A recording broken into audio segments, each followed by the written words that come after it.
Hey everyone, Paul Kepner here with Capcraft Media Productions. Welcome back. On quite a few of my videos, reviews on the Meike cinema lenses here, these are the original, the micro 4/3 ones. I've had a lot of people ask me if I can use them on APS-C or full frame cameras, and the answer is yes and no. Yes, as long as you use a Sony camera, because of the flange distance is actually a little bit shorter than what is on a micro 4/3. And no, you cannot use them on a Canon EF because the flange distance is a lot longer, and this would actually have to fit inside of the camera. So I want to show you one way that you can use it on a Sony camera. In fact, I've got a Sony a7 III right here. This is a full frame camera, and it will also shoot Super 35.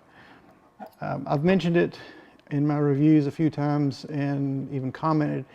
This little adapter right here, this is made by Fotga, and this is a micro 4/3 to Sony E-mount. So yes, you can use these on your Sony camera. So the A7s, A6300s, 6500s, the old NEX, the NEX 5, 6, and 7s, all those, you use these lenses on there. Now the downside is these lenses were made for micro 4/3, which is a much smaller sensor, and you can use them on APS-C or Super 35 sensors. Some of the focal ranges will cover very nicely.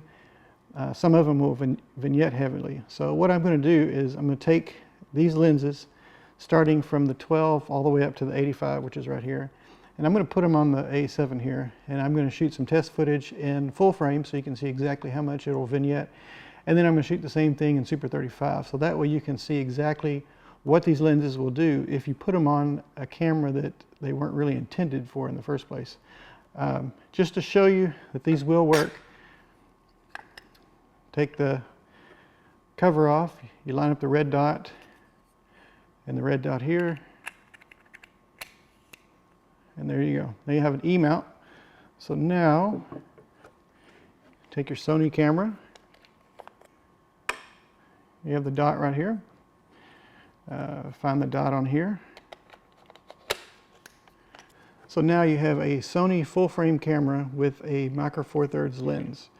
Now will it cover full frame? I really doubt it. Maybe the 50, maybe the 85, I don't know. As far as APS-C or Super 35, I am pretty sure that from, I would say 25 through 85 will cover. Could be wrong. Maybe 35 to 85, but I feel pretty confident that 25 and up will work on it in Super 35 mode. So let's go ahead and get started on it, and I'll set the cameras up and I'll show you what we got, and we'll go from there. Okay, this is the 12mm T2.2 shooting full frame right now. As you can see, there's quite a bit of distortion around the edges. Okay, this is the 12mm T2.2, and you can see a little bit of vignetting in the corners. Not a whole lot, just a little bit in the corners. Wow, I'm really surprised. Okay, you're looking at the 16mm T2.2 micro 4/3 lens. There's still heavy vignetting around the outside. It's pretty much a circle. You're seeing the whole thing, and again, chromatic aberration around the edge on the outside. It's getting better, but it's still, I wouldn't use it on full frame. Here's the same 16mm T2.2 lens shooting in Super 35 crop mode. The image pretty much fills up the whole frame. Again, there's some slight darkening in the extreme corners, but that's about it. I would say this lens is definitely usable with Super 35 cameras or APS-C.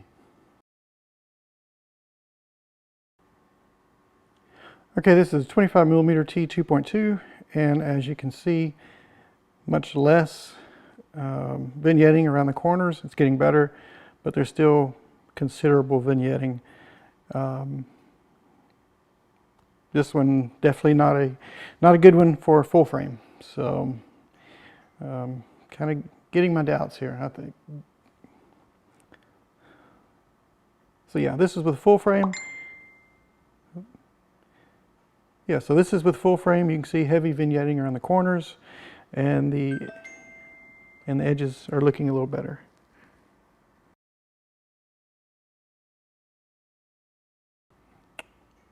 Okay, here's the same lens, 25mm t2.2 in Super 35 mode.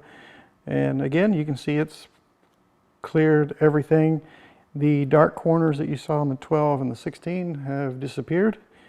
And you have nice bright corners now. It's a good lens. I don't really see any distortion or chromatic aberration around the outside edges. So let's go to 35.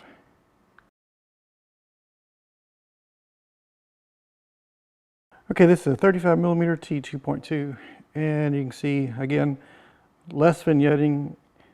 The top and bottom are looking much better. You still have dark corners. Maybe if you crop or put in the 240:1 black bars, but still, even then, you still have to crop in a little bit to get rid of the vignetting. So this one would be maybe on a worst case scenario. This is the 35mm t2.2.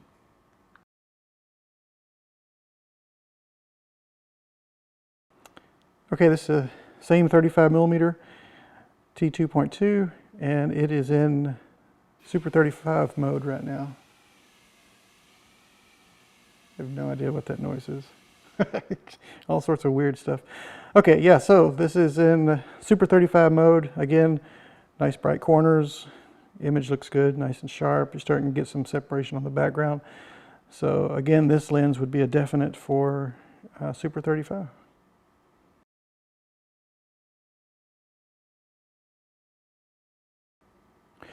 Okay, this is a 50mm t2.2, and you're looking at full frame.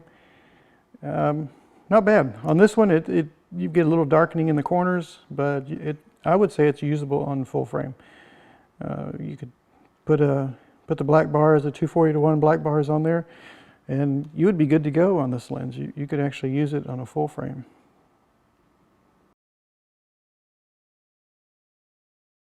This is the 50mm t2.2 again on Super 35 crop, and you can see that again it covers everything.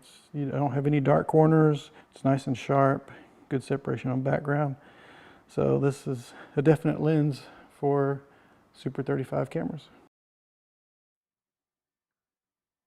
The 85mm t2.2, again, this is for full frame, not bad. You've got a little darkening in the corners, but other than that, I would say it's a usable lens, especially depending on the situation. But yeah, I would use this on full frame. I would feel comfortable.